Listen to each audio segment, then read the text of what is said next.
Yang juga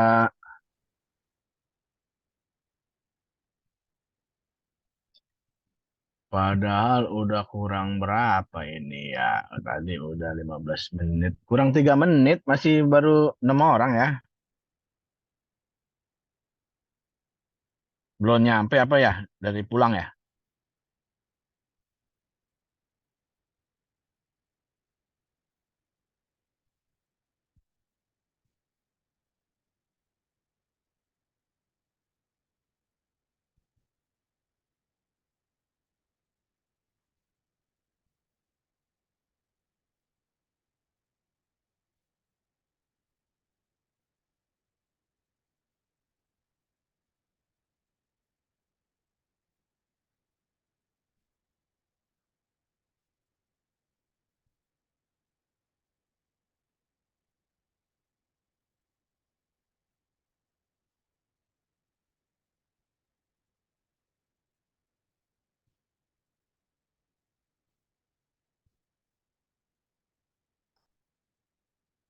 Oke, kita tunggu sebentar ya.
Silakan hari ini kelompok siapa nih? Kalau hari ini kelompok 10 berarti salsa ya. Ya, salsa Fatima Parisan ya.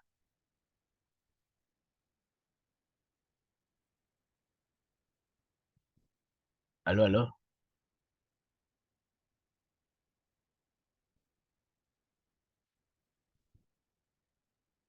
Silakan salsa Fatima Parisan mempersiapkan presentasinya.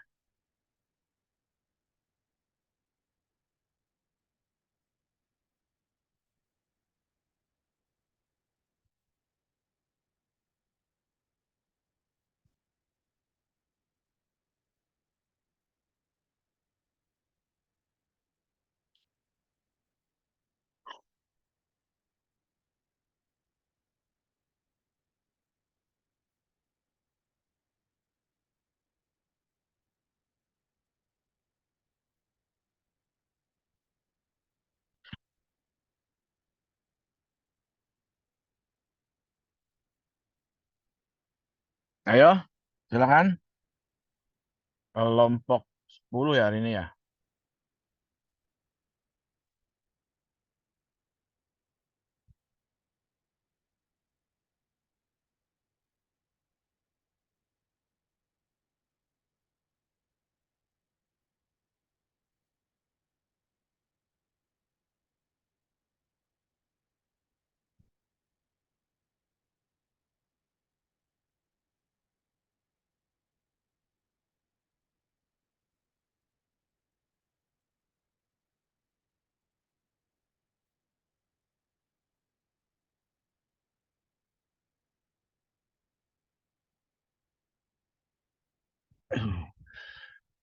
Halo, halo, mana orangnya nih?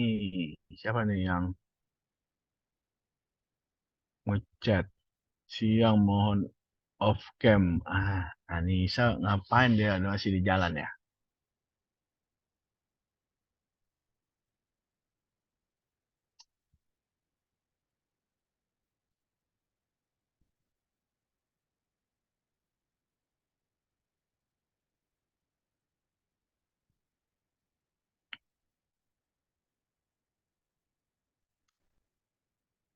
Halo, silakan kelompok berapa ini? 10. Silakan untuk mempersiapkan presentasinya. Izin share screen ya, Pak. Oke, silakan.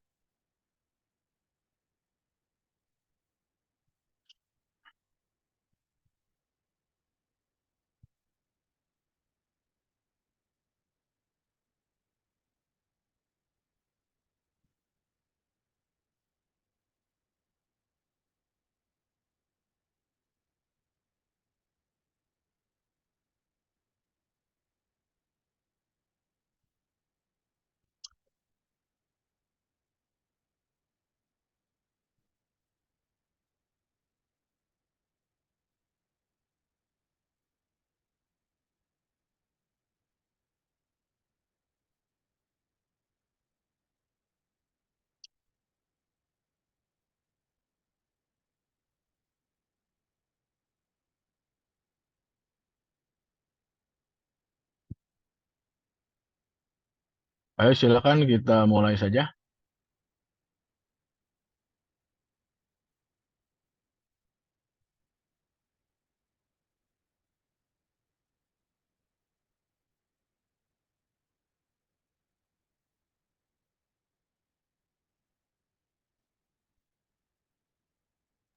Bismillahirrahmanirrahim. Assalamualaikum warahmatullahi wabarakatuh. Waalaikumsalam. Eh, Kami dari kelompok 4 ingin melanjutkan materi tentang proses pembuatan antibodi monoklonal antibodi sebagai agen diagnostik dan sebagai agen terapi.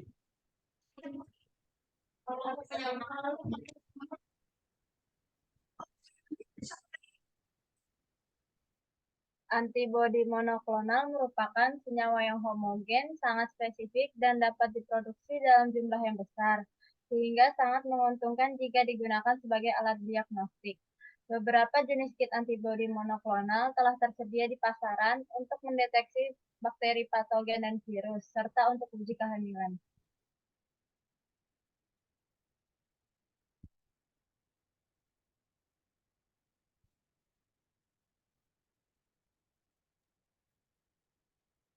Antibodi monoklonal Antibodi monoklonal dibuat dengan cara penggabungan atau fusi dua jenis sel, yaitu sel limfosit B yang memproduksi antibodi dengan sel kanker atau sel mieloma yang dapat hidup dan membelah terus-menerus.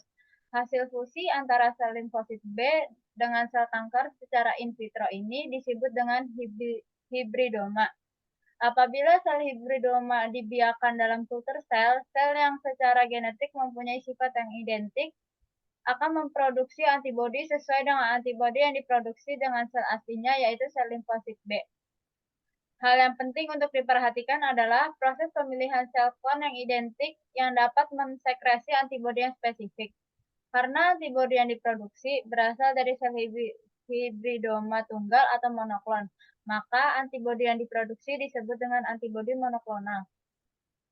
Antibodi monoklonal adalah antibodi buatan identifik karena diproduksi oleh salah satu jenis sel imun saja, dan semua klonnya merupakan sel single parent. Antibodi monoklonal mempunyai sifat khusus yang unik, yaitu dapat mengenal suatu molekul, Kaget tapi. Oh, iya. memberikan informasi tentang molekul spesifik, dan sebagai terapi target tanpa merusak sel sehat sekitarnya. Antibodi monoklonal murni dapat diproduksi dalam jumlah besar dan bebas terkontaminasi. Antibodi monoklonal dapat diperoleh dari sel yang dikembangkan di laboratorium. Reagen tersebut sangat berguna untuk penelitian terapi dan diagnosis laboratorium.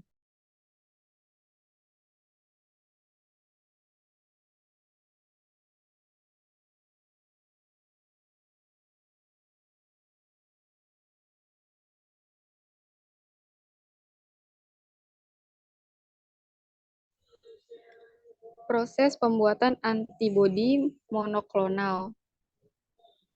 Yang pertama, dia meliputi imunisasi tikus dan seleksi tikus donor untuk pengembangan sel hybridoma. Tikus diimunisasi dengan antigen tertentu untuk menghasilkan antibodi yang diinginkan. Tikus dimatikan jika titer antibodinya sudah cukup tercapai dalam serum, kemudian limpanya digunakan sebagai serum sel yang akan digunakan dengan sel mieloma. Yang kedua, penyaringan produksi antibodi tikus. Serum antibodi pada darah tikus itu dinilai setelah beberapa minggu imunisasi. Titer serum antibodi ditentukan dengan berbagai macam teknik seperti enzim link immunosorbent assay atau ELISA dan flow cytometry. Fusi sel dapat dilakukan bila titer antibodi sudah tinggi. Jika titer masih rendah, maka harus dilakukan booster sampai respon yang adekuat tercapai. Pembuatan sel hybridoma secara in vitro diambil dari limpah tikus yang dimatikan. Yang ketiga, ada persiapan sel mieloma. Sel mieloma yang didapat dari tumor limfosit abadi tidak dapat tumbuh jika kekurangan hypoxantin, guanin, fosforibosil transferase atau HGPRT, dan sel limpa normal masa hidupnya terbatas. Antibodi dari sel limpa yang memiliki masa hidup terbatas menyediakan HGPRT lalu digabungkan dengan sel mieloma yang hidupnya abadi sehingga dihasilkan suatu hybrid yang dapat tumbuh tidak terbatas. Sel mieloma merupakan sel abadi yang dikultur dengan 8 azeguanin sensitif terhadap medium seleksi hypoxantinaminoterin timidin atau HAT. 1 minggu sebelum fusi sel mieloma dikultur dalam 8 azaguanin. Sel harus mempunyai kemampuan hidup tinggi dan dapat tumbuh cepat. Fungsi sel menggunakan medium HAT untuk dapat bertahan hidup dalam kultur. Yang keempat, ada fusi sel mieloma dengan sel imun limpa. Satu sel limpa digabungkan dengan sel mieloma yang telah dipersiapkan. Fusi ini diselesaikan melalui sentrifugasi sel limpa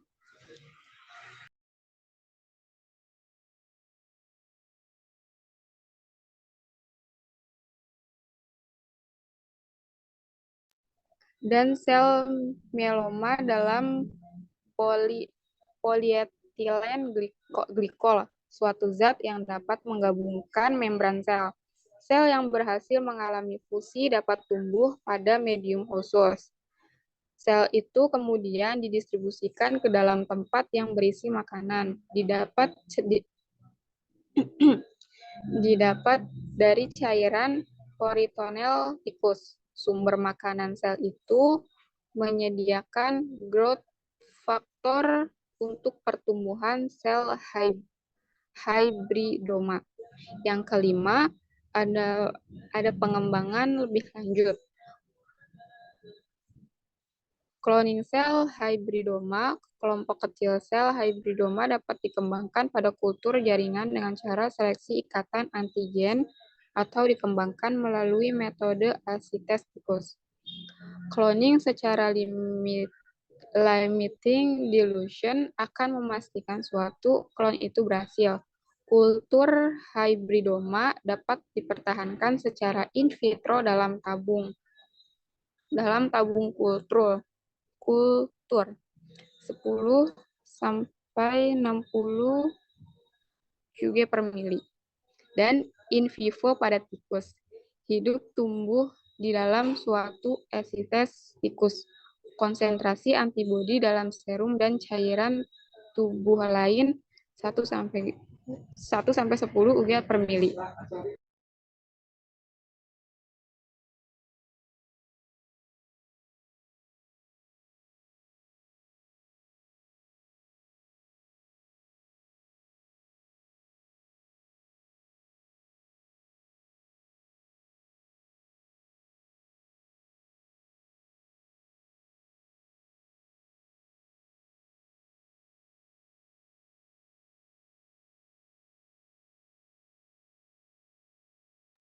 Kok sepi?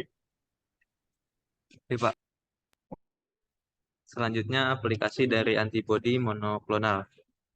Ada berbagai jenis antibodi monoklonal yang telah dikembangkan, beberapa diantaranya telah disetujui penggunanya oleh FDA untuk mengobati beberapa jenis kanker. Penggunaan antibodi monoklonal untuk terapi kanker dibagi dalam 2 tipe, yaitu yang pertama ada naked monoklonal antibodies atau antibodi monoklonal murni. Antibodi monoklonal murni ini adalah antibodi monoklonal yang penggunanya tidak dikombinasikan dengan senyawa lain.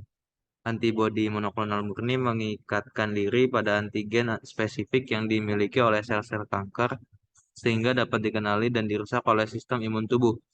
Selain itu, antibodi monoklonal dapat mengikatkan diri pada suatu reseptor, di mana molekul-molekul pertumbuhan untuk tidak dapat berinteraksi dengan sel kanker, maka antibodi monoklonal dapat mencegah pertumbuhan sel kanker. Beberapa antibodi monoklonal yang bekerja dengan cara tersebut yaitu yang pertama ada trastuzumab atau Herceptin. Trastuzumab atau Herceptin ini digunakan untuk terapi kanker payudara stadium lanjut. Trastuzumab ini menyerang protein HER2 atau merupakan protein yang terdapat dalam jumlah besar pada sel-sel kanker payudara. Yang kedua itu rituximab. Rituximab ini digunakan untuk terapi sel B pada limfoma non-Hodgkin bereaksi dengan sasaran antigen CD20 yang ditemukan pada sel B15. Yang ketiga ada alemtuzumab. Alemtuzumab ini digunakan untuk terapi B-cell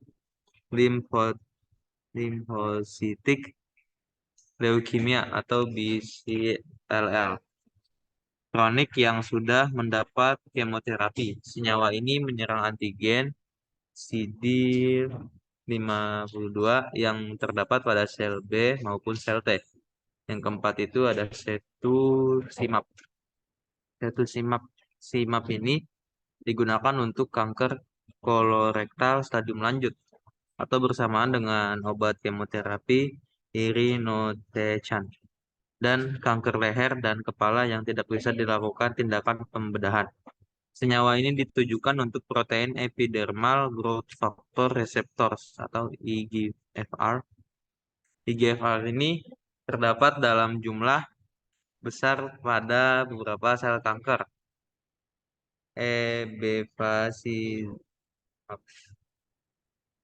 Bevacizumab ini bekerja melawan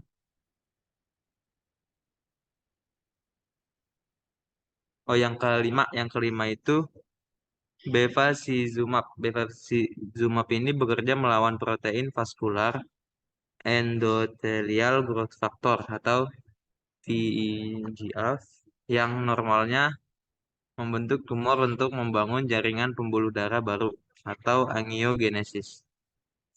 Senyawa ini digunakan bersama-sama dengan kemoterapi untuk terapi kanker kolorektal metastatik.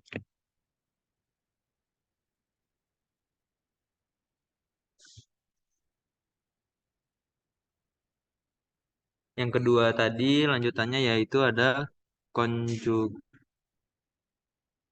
konjug conjugated monoklonal antibodies atau antibodi monoklonal yang dikombinasi dengan beberapa senyawa. Antibodi monoklonal yang dikombinasi dengan beberapa senyawa ini merupakan senyawa yang dikombinasikan antara lain kemoterapi, toksin, dan senyawa radioaktif. Antibodi monoklonal jenis ini akan beredar ke seluruh bagian tubuh sampai berhasil menemukan sel kanker yang mempunyai antigen yang spesifik yang dikenali oleh antibodi monoklonal. Obat ini hanya berperan sebagai wahana yang akan mengantarkan substansi-substansi obat, racun, dan materi radioaktif menuju langsung ke sasaran, yaitu sel-sel kanker.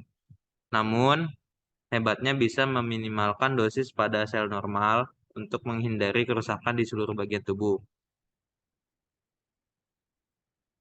Conjugated MABS ini kadang dikenal juga sebagai target debrid atau load antibodies.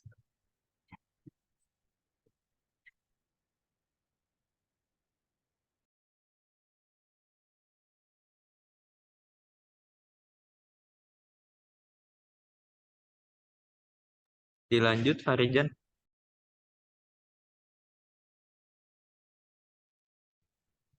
Baik, yang pertama ada Chemolebelet. Chemolebelet adalah antibodi monoklonal yang dikombinasikan dengan obat kemoterapi. Satu-satunya Chemolebelet yang telah disetujui FDA untuk terapi kanker adalah Brentuximab vedotin. Obat ini terdiri dari antibodi yang mempunyai target antigen CD30 yang terikat kepada obat kemoterapi yang bernama monometil auristatin E. Digunakan untuk terapi Hodgkin lymphoma dan anaplastic large cell lymphoma. Yang B ada radioimunoterapi. Radioimunoterapi adalah antibodi monoklonal dikombinasikan dengan senyawa radioaktif. FDA menyetujui radioimunoterapi pertama yang boleh digunakan adalah ibritumumab tiusetan. Digunakan untuk terapi kanker B sel non-Hodgkin lymphoma yang tidak berhasil dengan terapi standar. Radioimunoterapi yang kedua adalah tositumumab atau Bexar, digunakan untuk tipe limfoma non-Hodgkin tertentu yang juga tidak menunjukkan respon terhadap rituximab atau ritusan atau kemoterapi. Kemudian ada imunotoksin. Imunotoksin adalah antibodi monoklonal dikonjugasikan dengan racun. Imunotoksin dibuat dengan menempelkan racun yang berasal dari tanaman maupun bakteri pada antibodi monoklonal. Berbagai racun dibuat untuk ditempelkan pada antibodi monoklonal seperti toksin difteri, esotoksin, pseudomonas atau PE40, atau yang dibuat dari tanaman, yakni ricin A dari Ricinus communis atau saporin dari Saponaria officinalis. Antibodi yang digunakan dalam beberapa diagnosa untuk mendeteksi jumlah kecil pada obat, racun, atau hormon. Antibodi monoklonal untuk human chorionic gonadotropin atau HCG digunakan dalam tes kehamilan. Wanita hamil memiliki hormon human chorionic gonadotropin atau HCG pada urin. Antibodi monoklonal untuk HCG telah dihasilkan. Antibodi melekat pada enzim yang kemudian dapat berinteraksi dengan molekul pewarna dan menghasilkan perubahan warna. Penggunaan antibodi monoklonal untuk tes kehamilan diagnostik lain dalam penggunaan antibodi yaitu diagnosis HIV dengan uji ELISA. Tes infeksi HIV berdasarkan deteksi keberadaan antibodi HIV dalam serum darah pasien dilakukan dengan prosedur sebagai berikut. Yang pertama, antigen HIV dipasang pada plet. Yang B, kemudian serum pasien diletakkan dalam plet. Setiap antibodi HIV dari serum pasien akan melekat pada antigen yang sudah di plet. Setelah itu, antibodi kedua yang spesifik untuk antibodi HIV dimasukkan ke dalam plet. Antibodi ini akan melekat antibodi HIV yang ada pada plet. Kedua antibodi ini memiliki enzim yang dapat saling menempel. Kemudian diberikan kromagen sebagai pewarna ke dalam konsentrasi kompleks dari antibodi HIV atau antibodi terkonjugasi. Kemudian kromagen akan berubah menjadi warna yang lebih intens. Semakin intens warna, semakin besar tingkat antibodi HIV. Ini akan menjadi hasil yang positif untuk tes HIV.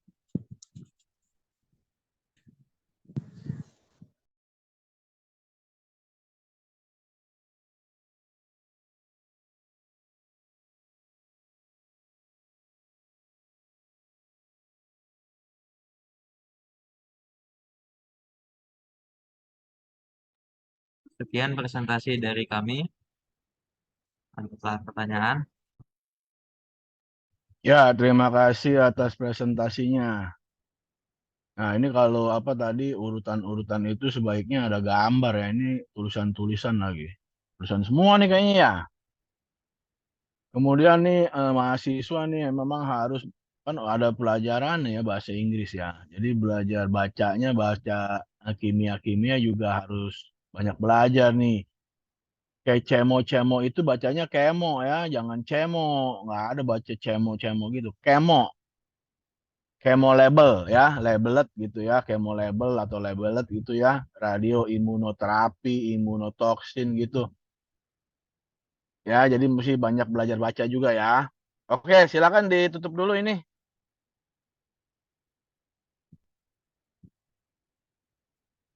Oke ya, kita masuk ke antibodi monoklonal. Ya, jadi kita lihat dulu PPT-nya yang dari Pak Charles ya. Karena kan standarnya harus sama nih, nanti takutnya kalau beda ada yang hilang lah gitu ya. Kalau di hmm, penyakit yang disebabkan oleh respon imun udah dibahas semua atau masih perlu dibahas ya? Itu kan ada tuh PPT-nya ya. Kalau penyakit kan sebenarnya kemarin juga udah ada juga ya.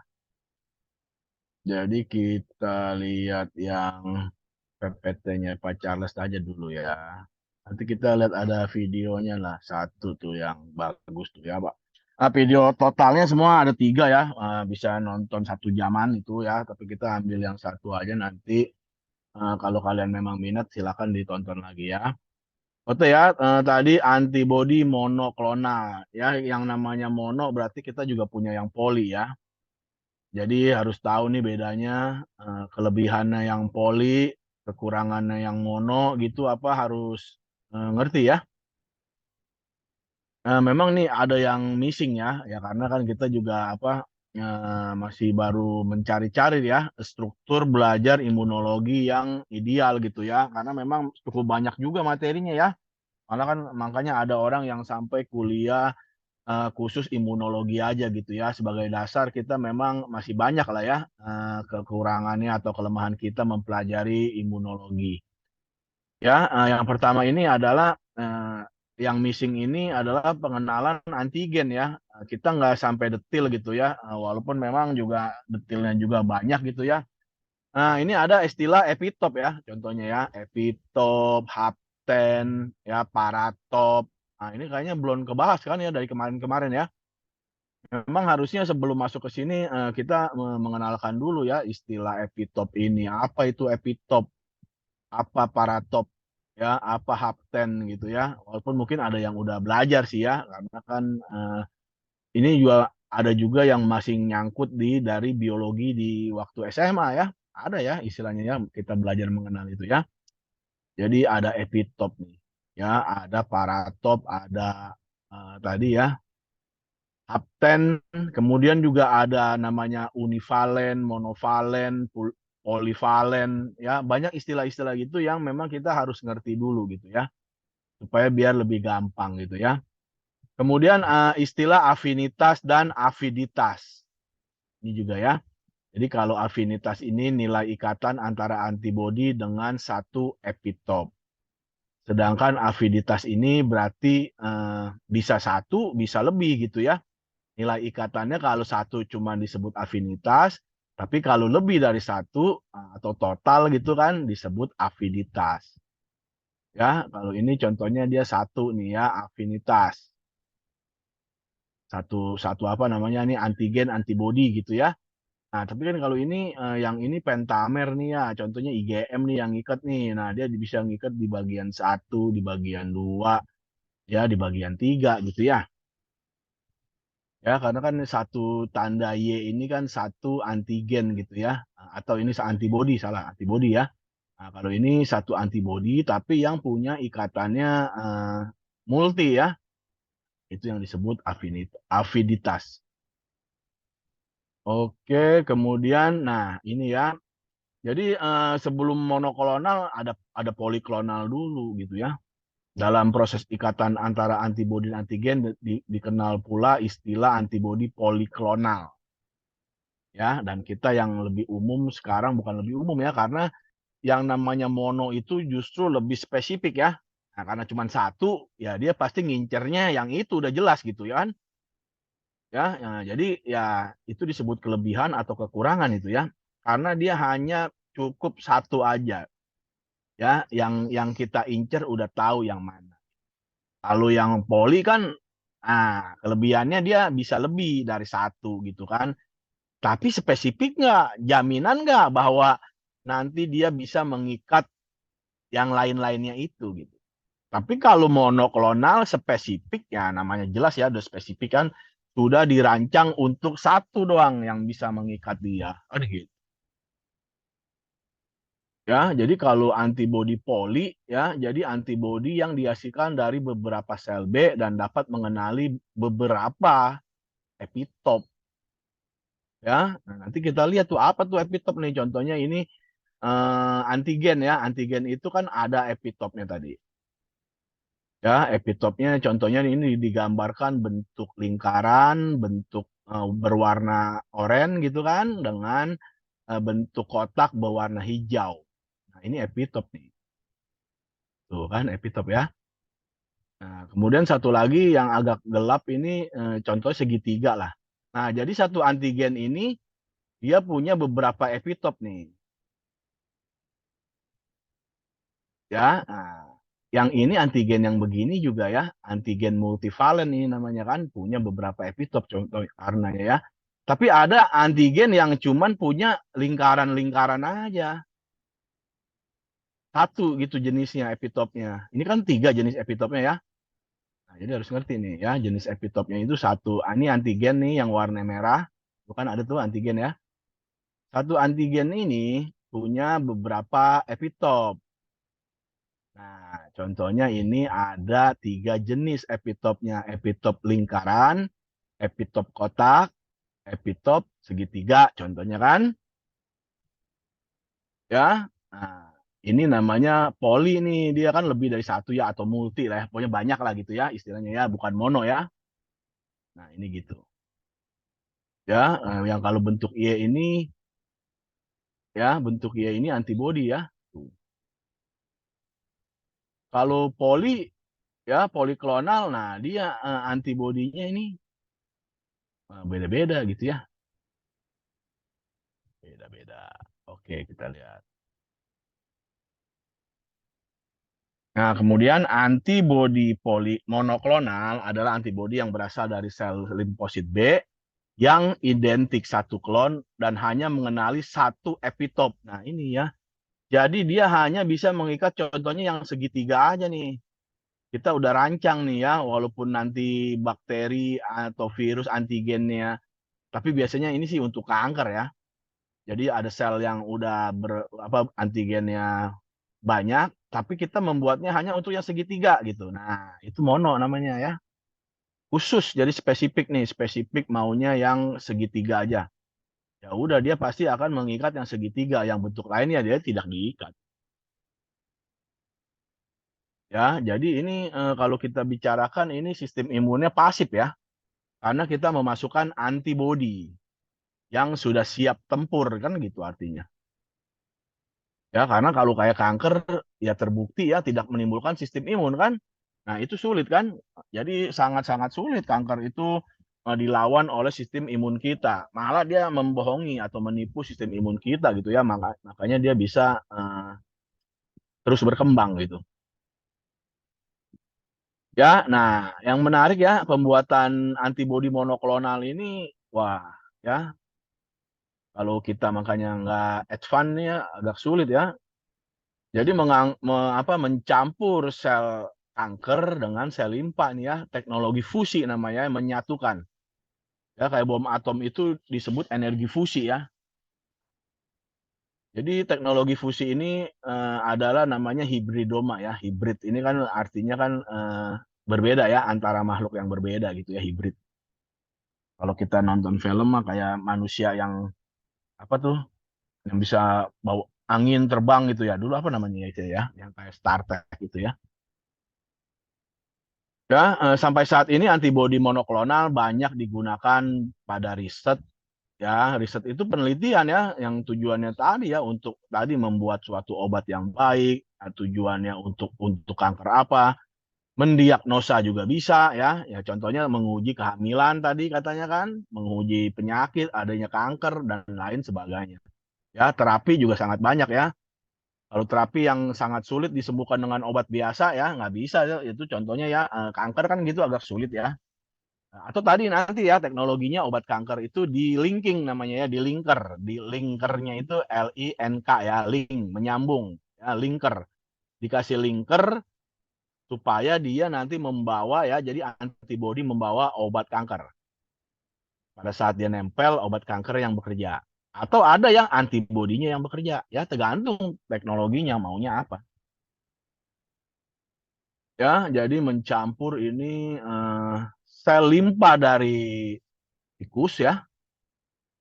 Tikus nih bukan manusia ya. Dengan sel kanker contohnya ya, bisa dari manusia, bisa dari kalian udah pernah dulu kan belajar itu kita ya. Biologi sel ya. Sebelum apoptosis kan ada kanker ya.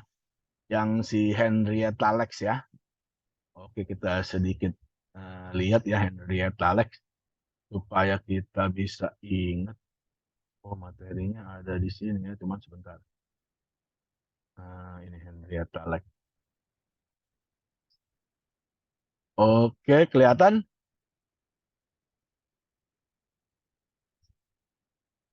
Ya, ini jadi Henrietta Lacks ini sekarang itu sel kankernya masih dipakai ya. Hebat kan? Jadi dia meninggal tahun 50 ya. Tapi sel kankernya sampai sekarang masih dipakai. Nah, itu yang ajaib ya. Jadi sel kanker ini asal dia medium ya, medium atau media hidupnya itu dibikin cocok, wah dia nggak bisa mati loh, berkembang terus dia. Ya luar biasa ya, kayak punya nyawa gitu, anti mati, abadi jadi namanya ya. Ya, jadi Henrietta Lacks ini kalau kalian ada waktu silakan dibaca ya. Ini cukup menarik ya bagi kita orang ilmuwan gitu kan kita apa ilmuwan yang bekerja atau bergerak di bidang kefarmasian ya. Nah, bahwa kita tahu bahwa ya dia punya kanker dulu pada saat itu rumah sakit mengambilnya ya yang disebut sel HeLa gitu ya. Makanya immortalitas HeLa dan mortalitas Lex gitu ya. Jadi namanya si HeLa ya, Henrietta Lex dari namanya ini ya. Jadi sekarang nih sel HeLa nih ya dibudidayakan ya. Nah, sementara dia menerima perawatan untuk kanker leher rahim. Nah, awalnya gitu ya, dulu kanker leher rahimnya, nah, ada kankernya ini diambil ya karena mengalami perkembangan ya yang sangat cepat, lebih cepat dari sel kanker lain yang pernah terlihat. Nah, makanya dokternya mungkin tertarik ya. Nah, ilmuwan sebagai ilmuwan kan gitu tertarik, makanya istilahnya diuji lah gitu ya. Tapi pada saat itu ya, tahun 1950-an ya belum ada lah yang namanya informed consent, ya perjanjian pasien dengan dokter dan lain sebagainya. Sehingga pada saat itu ya dokter dianggapnya tadi ya bisa lah boleh gitu ya. Tapi nanti beberapa tahun kemudian ya keluarganya menuntut gitu ya. Tahu keluarganya nih ada sel kanker dari keluarganya dari Ibu Hela ini dipakai gitu ya untuk penelitian kedokteran ya sehingga sampai ke pengadilan ya. Nah, kasusnya itu ya. Nah, ini contoh-contoh ya ada di sini ya. Jadi sel helnya awalnya dibudidayakan karena rata-rata perkembangan biakan luhurnya ya secara abnormal cepat ya. Bahkan jika dibandingkan dengan sel lain ini sangat-sangat cepat gitu ya. Jadi karena sangat cepat itu justru si Henrietta Lacks-nya ini meninggal gitu ya. Ya, jadi udah banyak dipakai ya sampai ribuan kali ini dipakai sebagai eksperimen pada penyakit kanker lah ya. Bahkan Jonas Salk pada pembuatan vaksin polio ini juga ya memakai sel HeLa nih. Nah, gitu ya. Nah, kira-kira itu gambaran dasarnya ya bahwa sel kanker ini bisa ya tadi untuk monoklonal ya, antibodi monoklonal ini bisa memakai sel-sel kanker gitu ya yang diperkirakan banyak menjangkiti orang. Nah, itu dipakai gitu sehingga kan nanti ya antibodinya menyerangnya sama lah ya. Contohnya kanker rahim ya, dia bisa memang ditujukan ke kanker rahim. Gitu ya. Oke.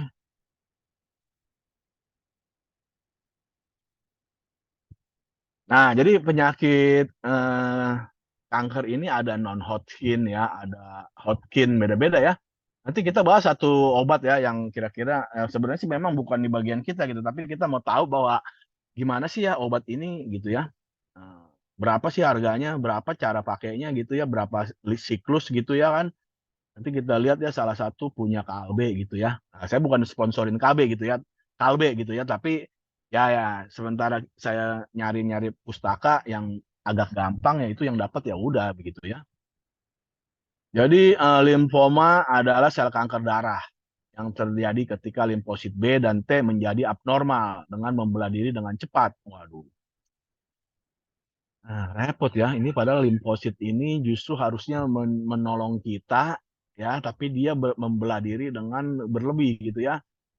Jadi sel darah, sel limpatik kita nih terjadi pembesaran ya. Nah, itu dibagi dua ya. Jadi ada Hodgkin, ada non-Hodgkin. Ya, apa bedanya? Yang Hodgkin itu terdapat sel, ya ini dulu penemunya atau apa ya? Reed Steinberg ya, yaitu sel B yang matang, ganas, dan besarnya tidak umum. Tapi kalau yang non-Hodgkin ya tidak ada sel Reed Steinberg-nya gitu ya, biasa aja tapi dia tidak normal gitu ya. Cepat gitu maksudnya biasa aja itu tidak ada selnya ini yang biasa aja, sel B-nya itu bisa matang, bisa imatur, ya tidak ganas dan bentuknya umum gitu kan. Ini yang non-Hodgkin ya. Nah, memang juga di pengobatan lebih banyak terjadi yang non-Hodgkin ya, NHL ya. Nah, ini tipe-tipenya ya mungkin sih kita nggak sampai ke sini ya tipe-tipenya ya. Nah, ini cuma dibagi dari awal ya grade-nya ya. Kalau kita mah stadium gitu kan kanker itu ya ini ada grade ringan, menengah, dan tinggi ya. Dari bahasanya indolent, intermediate, dan agresif. Ya, nah, ini yang non-Hodgkin ya. Ini contohnya follicular lymphoma, lymphomatic lymphoma, marginal zone lymphoma ini yang non-Hodgkin ya. Kemudian yang ini yang B-cell ya, yang B-cellnya yang tadi ya, yang berkembang ya. Tapi di T-cellnya juga ada ya, sama itunya apa urutannya ya, indolent, intermediate, agresif, dia di cutaneous T, lah granular limfositosit, extracutaneous, dan T-cell lymphoblastic ya. Nah, itu nama-nama kanker tuh ya. Kemudian perbedaannya yang indolent dan yang agresif tadi ya, tingkat 1 dan tingkat 2 ya. Tingkat 1 dan tingkat 3 ya. Pertumbuhan selnya lambat, cepat, sering tidak ada gejala, timbul ya. Nah, ini yang indolent ini yang sulit ya. Kadang tidak diperlukan pengobatan. Nah, kalau yang udah agresif sih harusnya langsung diobatin lah. Kemudian hasilnya ya cukup baik ya, tapi sering kambuh. Respon pengobatannya sangat baik, kemungkinan bisa sembuh. Nah, ini justru yang tanggung-tanggung ya, lebih sering kambuh ya. Kira-kira gitu juga ya. Ya, ini jadi state-nya sama ya seperti kanker ada 4 gitu ya. Ini stadium awal, ini stadium akhir terminal ya. Gitu ya. Nah, 2 stadium ini disebut juga limited disease. 2 stadium ini advanced ya, advance yang lebih apa maksudnya lebih parah gitu ya. Ya, terapinya tipe-tipenya ini ya, pengobatannya first line-nya R ini ya, nama-nama itunya ya. Rituximab, Cyclophosphamide. Nah, ini satu set ya. Nah, itu yang menjadi apa orang kanker itu sangat-sangat dirugikan ya dengan pengobatan ini ya. Artinya obat ini sifatnya keras gitu ya. Udah itu bisa ya biasa ya efek samping penyakit apa obat kanker itu botak gitu ya. Bulu-bulu semua rontok ya. Yang tadinya punya rambut jadi botak. Tapi ya kalau yang apa maksudnya reversible setelah pengobatannya berhenti nanti dia bisa tumbuh lagi pelan-pelan gitu ya. Walaupun mungkin tidak maksimal gitu ya. Tapi kalau yang irreversible ya enggak, tapi biasanya sih terjadi penyembuhan lah ya. Nah, dia jadi kalau ini first line-nya ada singkatan ini R-CHOP gitu ya atau R-EPOCH. Nah, ini ya.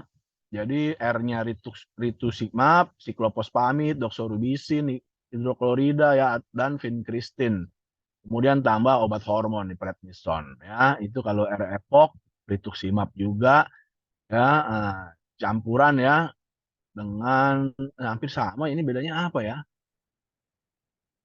R-CHOP sama R-POC cuman beda-beda putaran bahasanya doang. Cyclophosphamide ada, oh ini ada ini ya, etoposit ya. Ada tambahan nih yang ini O-nya apa? Oncopin ya. Bukan mirip lah sama ini ya. Nah, kira-kira gitu. Kan ini first line-nya boleh ini sama ya. Second line-nya singkatannya mana nih? Ada nggak? Oh ini, bentar. Ini di sini ada tulisannya kok. O-nya prednison ya, R-nya rituximab, E-nya etoposida, P-nya prednison, O-nya vincristin ya atau oncopin, C-nya cyclophosphamide ya, H-nya doxorubicin hidroklorida. Nah, itu aja ya. Sama berarti ya. Oke ya, jadi terapi-terapi ini ya penyakit-penyakitnya tipe apa, pengobatannya ada sedikit perbedaan gitu ya, nggak semuanya sama. Nah, kemudian juga ya, tadi ya untuk targetnya ini ada ya. Jadi targeted terapi atau target terapi adalah terapi yang ditekan bekerja dengan menampilkan gen atau protein tertentu ya untuk membantu menghentikan kanker dari tumbuh dan menyebar. Ya, antibodi monoklonal, tadi target terapi bisa ada antibodi monoklonal, bisa obat ya, molekul kecil begitu. Ya, pada umumnya bekerja dengan cara menghalangi target ya sehingga membunuh sel kanker, mencegah kanker tidak membelah. Rutenya ya yang paling nggak enak memang intravena ya. Artinya kita bisa diinjek gitu langsung atau infus ya. Nah, infus. Kemudian kalau yang obat kecil bisa oral enak gitu ya. Ya, jadi terapi antibodi monoklonal merupakan bentuk pasif ya. Nah, karena kan dia langsung kita diberikan antibodi ya. Jadi ingat kita kalau dimasukkan antigen kita aktif, kalau dimasukkan antibodi kita pasif. Ya, karena antibodi dibuat dalam kuantitas besar di luar tubuh ya. Jadi terapi ini tidak membutuhkan sistem imun. Nah, iya, karena kan udah diberikan antibodi ya. Jadi yang bekerja langsung antibodinya yang sudah dimasukkan gitu, bukannya kita yang bikin ya. Nah, ini ya, jadi ini jenis-jenis obatnya kan, rituximab, trastuzumab, obinut, nah namanya jumap ya. Map ini. Ya, NHL tadi ya, CLL juga nanti kita lihat ada singkatan obat penyakit-penyakitnya ya, kanker payudara, ini apa reseptornya ya, HER2. Kemudian molekul kecil ini, nah ini yang nip ini yang obat tadi ya, bisa oral nih enak. Tapi kalau yang ini biasanya kita diinfus gitu ya. Oke, nah ini contohnya salah satu aja yang kita bahas ya, biar pengenalan saja gitu kan. Rituximab ya, rituximab ini. Nah ini dari tikus ya, jadi manusia dan tikus ini. Aduh, jadi manusia tikus kita. Dulu mah apa tuh namanya manusia tikus ya? Jadi menyerang khusus CD20 ya. Nah, jadi kalau ada antigen permukaan sel B yang tidak normal, ada nih CD20 petandanya ya, dia akan keluar gitu ya. Nah, padahal petandanya banyak gitu ya, tapi sudah dipelajari lah pasti ya bahwa CD20 ini lebih efektif untuk nah, jadi banyak nih ya potensial B targetnya ya. Ada CD52, CD80, SIG, HLA-DR, CD37, 23, 22, 20, 19 ya, tapi 20 ini yang sudah istilahnya dikenal lah ya. Jadi bisa dibuat nih obatnya nih untuk menempel dia pada nanti CD20 ya yang bekerja langsung pada CD20 ya. Ini antibodi nih. Ya, antibodi monoklonal bukan antigen ya. Jadi kita dikasih ini udah enak lah tubuh kita ya, tidak bekerja lagi ya. Jadi CD20 ini ya dapat digunakan sebagai marker ya atau penanda untuk menentukan perkembangan dari sel B. Nah, kan gitu. Jadi sekitar 20-30% kasus ya limfoma sel B atau ketidaknormalan sel B itu mengekspresikan CD20. Ya, jadi kita tahu nih ya, orang yang itu tuh ada kankernya ya jika keluar CD20-nya. Ya, tapi walaupun memang 20-30% ya. Nah, dibilang banyak enggak, dibilang dikit enggak juga ya, kan bisa 20-30 lumayan. Ya. Oke ya, di Indonesia ada 100 per 10 mili, 500 miligram per 50 mili ya. Ada yang tahu harganya? Ya, nanti kita lihat ya, ini sama ya, apa dosisnya apanya ya. Jadi ini ada yang 8 siklus, ada yang 6 siklus ya, 21 hari per siklus. Ya, kalau 8 kali, jadi nanti lihat aja harganya ya. Dan itu kita ngitungnya untuk satu rituximabnya aja ya. Belum tadi teman-temannya kan banyak tadi ya. Epoch ya, itu ya tadi ya. Ada Vincristin, ya, ada apa tadi, ada prednison. Prednison sih murah ya. Oke, kita lihat. Ya, nah ini diinfus ya. Kita lihat ini cara pengobatannya. Nah, jadi nah ini yang kalau kalian pelajari ini yang namanya apa ya? Bukannya kadaluarsa ya. Nah, ada yang tahu ini namanya? Jadi setelah dicampur, setelah dioplos, ya, stabil setelah pencampuran 12 jam pada suhu kamar. Jadi dia boleh dipakai kalau ditaruh di suhu kamar 12 jam aja. Tapi kalau masuk kulkas, 1 hari. Nggak boleh dikocok lagi ya. Waduh, macam nih obat ya. Nah, tidak boleh kena cahaya langsung. Ya.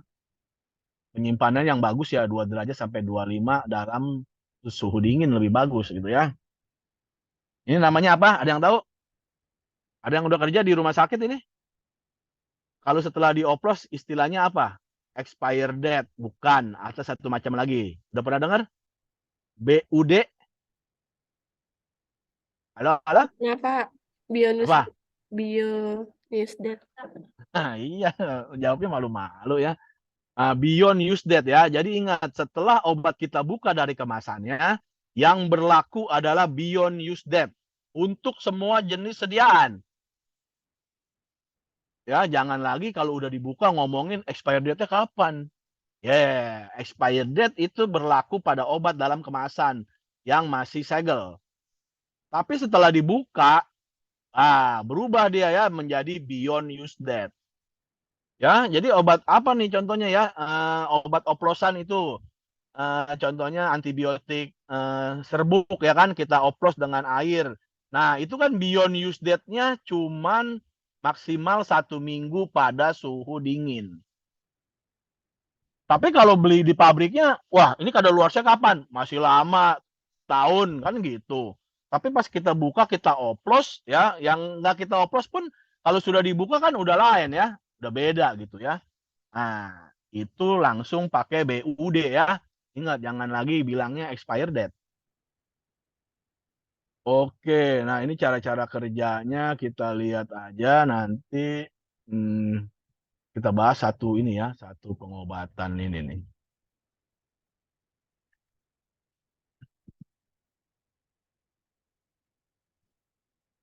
Nah ini ya, ritusisal. Waduh namanya susah banget ya, ritusisal ya.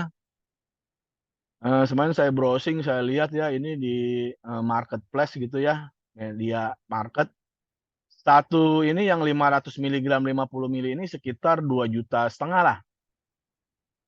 Ya, jadi di Indonesia ini, nah ada yang kecil, ada yang besar ya. Nah, ini tersebar di Indonesia, Malaysia, dan Myanmar nih ya. Penyebarannya ya, maksudnya apa? Kalbe boleh mendistribusikannya ke Malaysia dan Myanmar ya. Ekspisiennya natrium klorida ya, natrium sitrat, dihidrat, polisorbat, pengawet gitu ya, HCl, natrium hidroksida ya. Wah, ini berarti buffer ya. Ada asam dan basa ya. Ada WFI. WFI ini apa nih? Ada yang tahu? Kalian malu-malu nih orangnya ya. Water for injection ya. Nah, ya ini jadi rituximab ini antibodi monoklonal chimeric ya. Campuran mencit dan manusia. Kalau kita yang demen nonton film action itu ya, Mission Impossible itu ada ya, yang film itu membawa virus Chimera. Wah, keren tuh ya. Dicari tuh Mission Impossible yang keberapa ya. Ya, Chimeric ini wah berbahaya gitu ya, artinya kalau dijadiin toksin gitu ya. Tapi ternyata juga ada kegunaannya ya. Bisa dipakai untuk tadi ini ya, antibody ya. Nah, jadi rituximab ini mengikat antigen transmembran ya, CD20 secara spesifik. Nah, jadi targetnya CD20. Ya, antigen ini terletak pada limfosit pra-B atau limfosit B matur. Nah, jadi yang mentah dan yang matang ya. Tapi tidak terdapat pada sel punca ya. Jadi sel pembuatnya nih, sel punca ini ya. Dia istilahnya sudah jadi pra-B atau matang. Baru dia keluar nih CD20-nya ya. Tapi untungnya tidak ada di sel punca. Kenapa untungnya? Ya karena kalau ada di sel punca nggak terproduksi lagi ya untuk menangkis penyakit-penyakit lain. Habis semuanya kalau dia rusak udah jadi menghasilkan CD20 yang berkembang secara abnormal ya. Untungnya istilahnya ini udah turunannya lah ya. Nah, sel pro-B, sel plasma normal ya. Kemudian antigen ini diekspresikan lebih kurang 95% dari semua sel B limfoma non-Hodgkin ya. Banyak ya, jadi sel B limfoma yang non-Hodgkin ini pasti mengekspresikan CD20 gitu ya. Waduh, besar banget lagi ya, di atas 95%. Ya, jadi rituximab mengikat antigen ini dan memulai reaksi imunologi. Nah, reaksi imunologi ya sama tuh ya, sebenarnya memancing makrofag ya, MHC untuk mengikat itu ya, kemudian melisis. Ya, kemudian juga memanggil komplemen ya, interferon, kemudian memanggil sel T. Ini kalau sudah dia diikat sih bagus ya. Jadi dia mekanisme lisis selnya meliputi tergantung komplemen ya. Berarti kan gitu ya. Kemudian ini yang dua nih ya, sitotoksitas seluler yang tergantung antibodi. Berarti dia manggil sel T juga ya. Ini dari sini kita tahu nih ya. Kemudian terakhir adalah menginduksi apoptosis. Jadi sel-sel yang sudah rusak, yang tadi tidak normal, yang sudah diinfiltrasi oleh limfosit yang tidak normal, itu akan dihancurkan ya dengan apoptosis. Ya, ini penelitiannya ya pada 251 orang ya. Kalau begini kayaknya penelitiannya ya. Ya, mendapat terapil ini ya. Jadi ini percobaannya ya atau eksperimennya sekitar 375 mg per milimeter persegi badannya ya. Waduh, ini kalau berat badannya berapa ya? Jadi butuh berapa vial ya kalau untuk orang yang badannya besar ya. Tapi 70 kilo itu kan 1,73. Nah, berarti 1,73 aja sudah sekitar 500 miligram ya. Bisa satu ampul itu satu hari pengobatan. Kalau yang 70 kilo tinggi badannya gitu ya, berat badannya 70 kilo, tinggi badannya sekitar 150-an lah gitu ya, 160 ya. Nah, itu sekitar 1,73 meter persegi ya. Nah, orang dewasa lah ya patokannya 1,73. Ya, berarti 375 dikali 1,73. Berarti kan 500 lah kita ambil ratanya ya, lebih padahal bisa ya. Berarti mesti 2 pial dia ya. Nah, ini ya. 500 miligram doang kan. Nah, dia sekarang butuhnya lebih dari 500, mesti beli ini nih ya, beli yang 100 sama yang 500 lah kalau dia 600. Ini untuk dicampur di infus ya. Nah, di infus nih dia tidak dia maksudnya bergabung dengan NaCl bisa lah ya. Jadi bisa dicampur di situ. Ya, nah kemudian tambahannya nih COP tadi ya, siklofosfamid 750 mg. Waduh, banyak amat ya, doxorubicin, vincristin, prednison 40 mg, jadi sekitar 50. Padahal kita makan hormon 5 mili ya, gede ya. Prednison sediaannya berapa mili ya? 5 mili ya? Halo, yang kerja di apotek ingat? Halo. Nah, orangnya. Iya, Pak, 5 mili. Nah, ini kan 40 mg per meter lagi ya. Tadi kita bisa 50. Waduh, banyak banget yang dimasukin ya. Kalau badan kita emang jadi masalah itu hormon begitu dibanyakin. Tapi ya karena sakit kanker ini ya. Vincristin, wah keras ini ya. Doxorubicin ini, waduh. Ya, ini mencampurnya juga obat kanker khusus ya. Rumah sakit yang memang melayani obat kanker kan, tidak semuanya. Nah, gitu ya. Jadi kira-kira dengan kita baca sekali ini kita minimal udah pernah denger lah ya. Oh, cara pengobatan orang kanker nih contohnya yang non-Hodgkin nih. Waduh, obatnya aja bermacam-macam ya.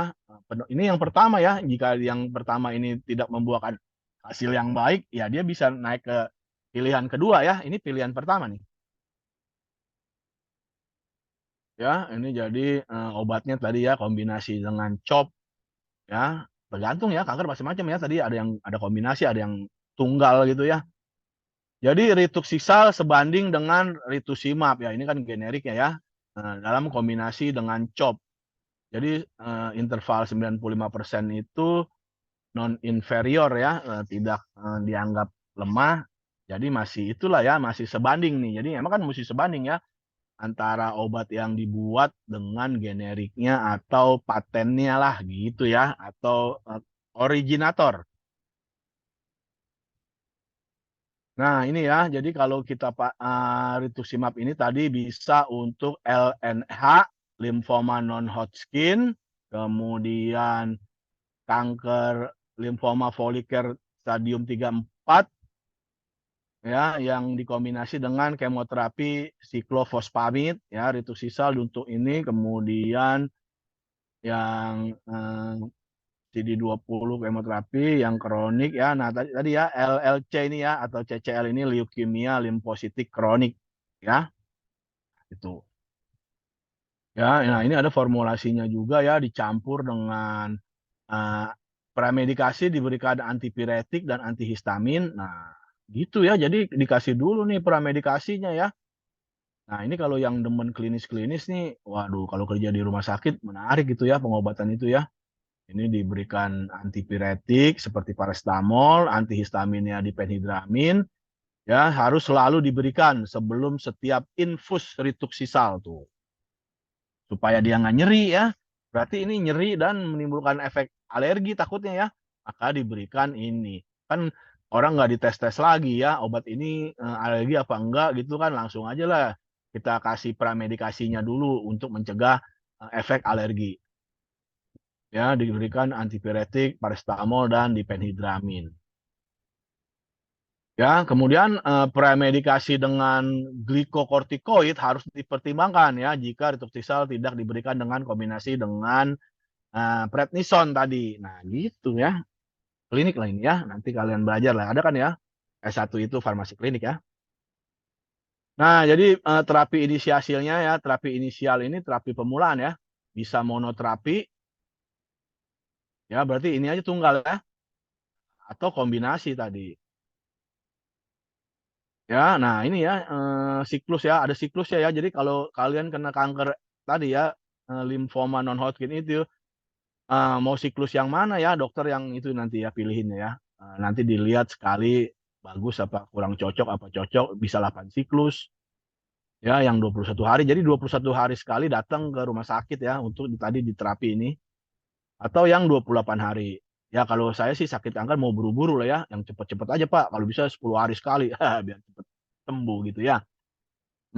Tapi ya mungkin ya tadi lah ya udah dipelajari bahwa efektif 21 hari ya begitu. Atau yang ini kombinasinya dengan siklo, yang ini kombinasi dengan lain lagi 28 hari. Ya, dengan COP 21 hari ya, 6 siklus jika remisi komplit. Nah, dicapai setelah 4 siklus. Ya, nah ini silakan ya. Maksudnya kalau 6 siklus jika remisi komplit dicapai setelah 4 siklus. Jika 4 siklus udah penyembuhannya bagus, ya mungkin 6 aja gitu ya. Tapi kalau kurang ya 8 ya. Rituxisal harus diberikan pada hari pertama setiap siklus tuh, setelah pemberian komponen jika memungkinkan. Ya. Kemudian nah penyesuaian dosis ya. Tapi tidak terdapat penurunan dosis ya.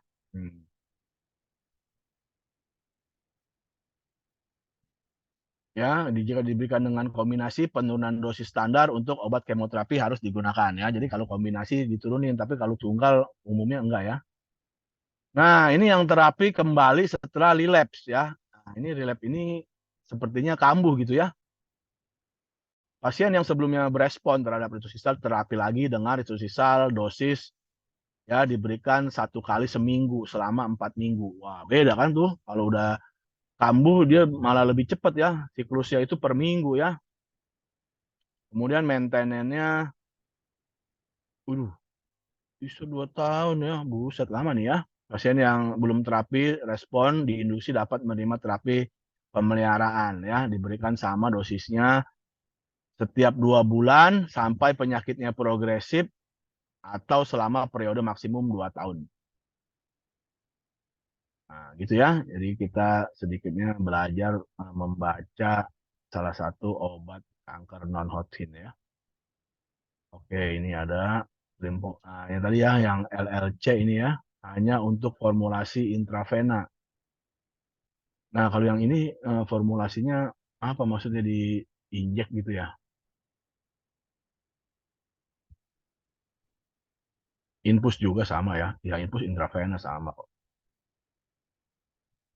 Nah, ini cara melarutkannya ya. Nah, ini juga ya. Jadi ada cara melarutkan supaya dia bagus, steril ya, bisa dipakai salin ya, tadi NaCl, non-pirogen atau dextrose 5%. Ya, berarti dia kompatibel ya dengan NaCl dan dextrose.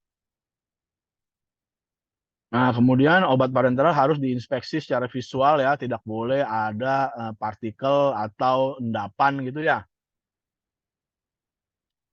Larutan infus telah disebut stabil secara fisik dan kimia ya pada 24 jam suhu 2,8 dan 12 jam tadi ya. Dari sudut pandang mikro, larutan infus yang telah disiapkan harus segera digunakan. Ya, jadi jika tidak segera digunakan, waktu dan kondisi minimnya sebelum digunakan adalah tanggung jawab pengguna. Pengguna ini maksudnya apa ya? Yang bikin lah ya, pengguna mana dia mau make ya tadi tanggung jawabnya maksudnya yang membuatnya ya tadi ya BOD-nya ya harus terkontrol dan tervalidasi. Nah, ini dicatat nih ya kalau nanti kerja di itu ya. Oke lah. Jadi hipersensitif tadi ya dicegah dengan antihistamin ya tadi ya dicegah ya kalau takut-takutnya keluar hipersensitif ya. Jadi jangan sampai ada protein murin ya.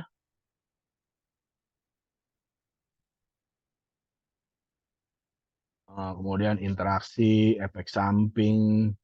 Ya ini lumayan lah ya kalau kita mempelajari satu ini. Oke ya. Nah kira-kira gitu ya. Jadi sebenarnya kita mau nyetel video masih ada waktu nggak? Ada? Apa udah habis?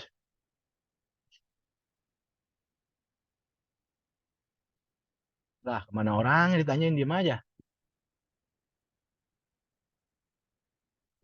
Udah kayaknya, Pak. Udah habis. Ya udah nanti nonton sendiri aja lah ya. Ya Yus. Emang video apa, Pak? Ya video ini cerita tadi Apten atau Epitop awalnya ya obat-obatnya begitulah obat-obatnya kan memang kita kan dasar aja belajarnya nggak sampai maksudnya gimana ya. Kalau tadi masalah pengoplosan penyampuran mah itu bukan bagian apa pelajaran ini itu pelajaran klinis ya. Cuman kita maksudnya ngenal aja gitu. Oh gitu kalau orang kanker obatnya bisa tunggal bisa campuran tadi gitu kan. Nah, bisa infus. Nah, kemudian kita belajar juga tadi penyimpanannya ya, BUD. Bukan lagi kita baca expire date. Gitu. Ya, oke lah kita absen. Nanti kalian videonya karena waktunya udah mau habis, nanti nonton sendiri lah ya. Videonya ada yang satu yang umum, kemudian ada tuh yang 3 set tuh ya. Itu bagus dipelajari tuh semua tuh ya. Biar lebih pintar gitu ya. Pak, Kenapa? sampai 13.40, Pak. Di jadwal.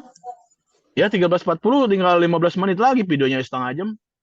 Nah, videonya setengah jam ya udah, Pak, nggak usah, Pak. Nah, kan. Iya, makanya nanti nonton sendiri aja lah ya.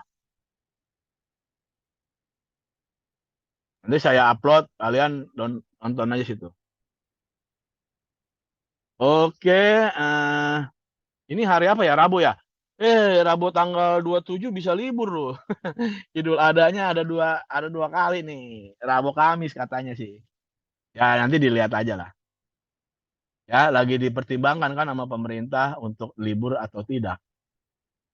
Ya jadi sih kayaknya sih libur lah ya. Rabu Kamis ya. Oke, saya absen dulu. Sarah Permata. Hadir. Sarah Fauzia. Sarah Fauzia mana? Oh ada tuh. Mana orangnya ya? Ini orang pada ngilang mulu nih ya. Kayaknya lagi kalian, Pak. Iya ada Silpi. Ada, Pak.